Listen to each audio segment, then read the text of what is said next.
Hello, I'd like to introduce you to City Hall's Facility Department. My name is Katie Norton and I'm the Facility Manager.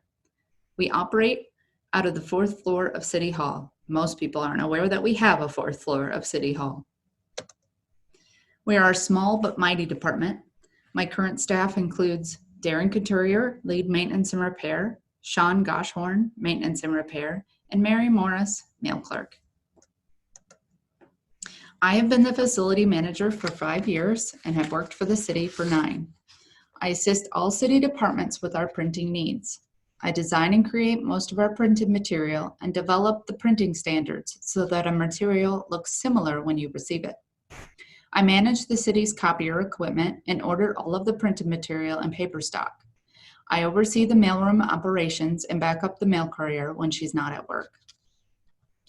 I manage the work activities and assignments for our maintenance personnel and hired contractors. I coordinate facility plans, space allocations, grounds and building upkeep. I plan daily building maintenance, operational and cleaning programs, and long-term strategic maintenance programs. I'm responsible for safety and security. Many of our buildings have a security badge system. I create badges for all city staff and manage our key card and door system. I am the building coordinator for City Hall's safety program. I'm in charge of assigning the floor wardens who are responsible for evacuating staff during an emergency.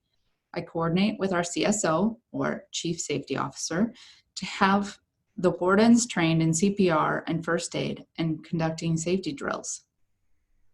As the building coordinator, I am the point of contact for our city's fire and police. I manage and monitor City Hall's security cameras. I am also the person departments call when they need help de-escalating a situation or answering questions a citizen might have. For many years, we operate our facilities almost as if they were different entities. I have made progress in changing that mentality by creating and leading a facility manager committee. We have 21 members that include managers, IT, purchasing, environmental, and safety staff. We meet and discuss our facility's current projects, ideas for better ways of doing things, and strategies to save money. I think this has been a great improvement for how we used to conduct our business. Our maintenance department at City Hall consists of 2-man team, Darren and Sean. They are responsible for the maintenance and repair of City Hall, the police department, Police Elm location, and our 6 firehouses.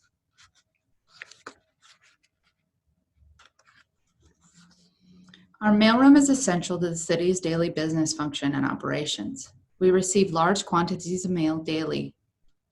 Mary opens, sorts, and delivers the mail to all City Hall's internal departments, as well as 16 different external department locations. All of the city's incoming and outgoing mail runs through our mailroom. This year, for our November election, we postmarked and sent out 9,300 ballots on September 24th. And continued to send ballots up until the October 30th deadline. This is just a small example of how much mail we process daily. Mary also works the security desk on the first floor for the commission meetings to answer questions and to monitor the door. Recently, she has been monitoring our COVID screening table in the afternoons while I process the outgoing mail for our departments.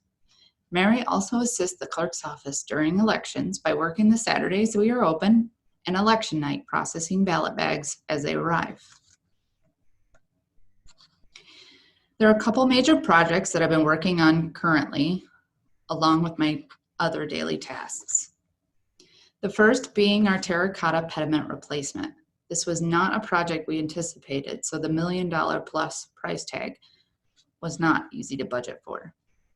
In the summer of 2017, a piece of the facade separated from the building. You can see this in picture number 1. The entire corner piece fell to the ground while being inspected. In picture number 2, you can see the steel support holding that particular piece was corroded from water damage. Once we discovered that water was the culprit, we hired the engineering firm WJE to conduct an entire facade assessment of our building, and they concluded that 3 pediments had to be replaced. This past spring, we hired the restoration company Grunwell Cachero. They will work closely with WJE to fabricate and replace all 3 terracotta pediments. It takes at least 36 weeks to fabricate all new terracotta. In picture number 3, you can see that the corner unit on the south side was in pieces when they removed it. In number 4, you can see the units are attached to the building at the points I highlighted, and they are corroded, full of damage. Thus, the need for the safety fencing for so long. We will replace the east pediment on the parking lot side in spring of 2021, the south in spring of 2022, and the west on Division in 2023. First, there's a little video that'll play while I'm talking. It's a little tour of our sub-basement that houses our boiler room in City Hall. Most people have not ventured that far down.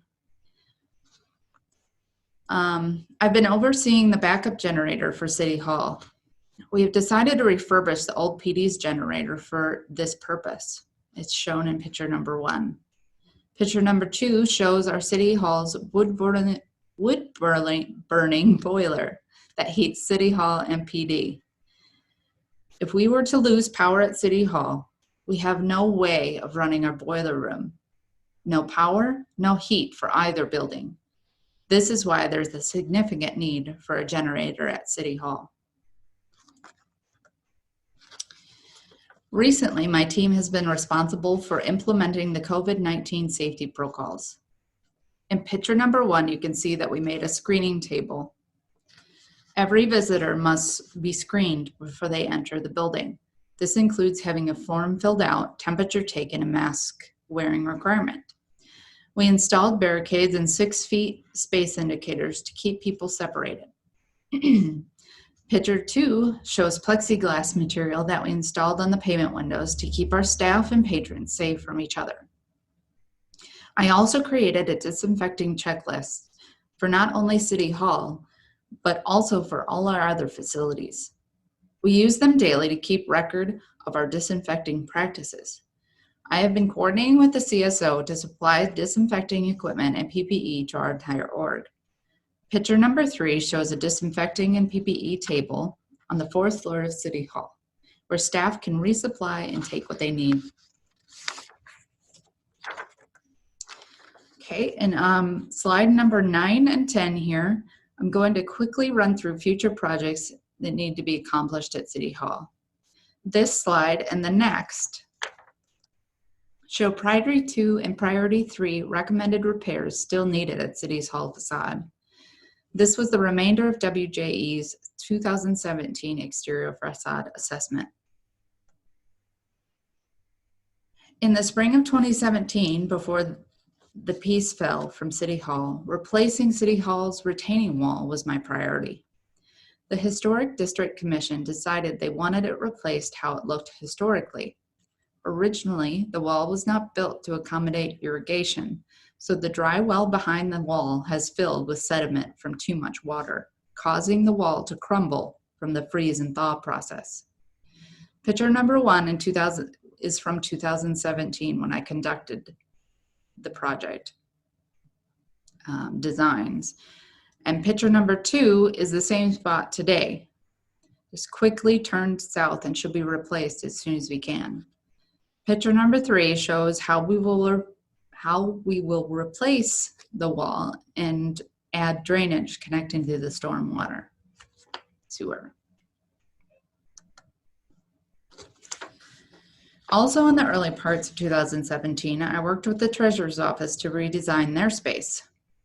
This was for safety, and it was also our goal to turn the south entrance on the park side back into the main entrance to City Hall, which is how the building was originally designed. You can see the floor plans we have completed, which allow visitors to enter the space instead of standing and blocking the main hallway. In picture number 1 and 2, it shows a rendering of what the space would look like. Picture 3 shows the design of the handicap ramp we would need to install on the south side for ADA compliance. Lastly, I have included other projects that I hope to complete in the near future. I have added these to my department's CIP list. Thank you for taking the time to learn about the facility department. If you have any further questions, please feel free to contact me anytime. Thank you.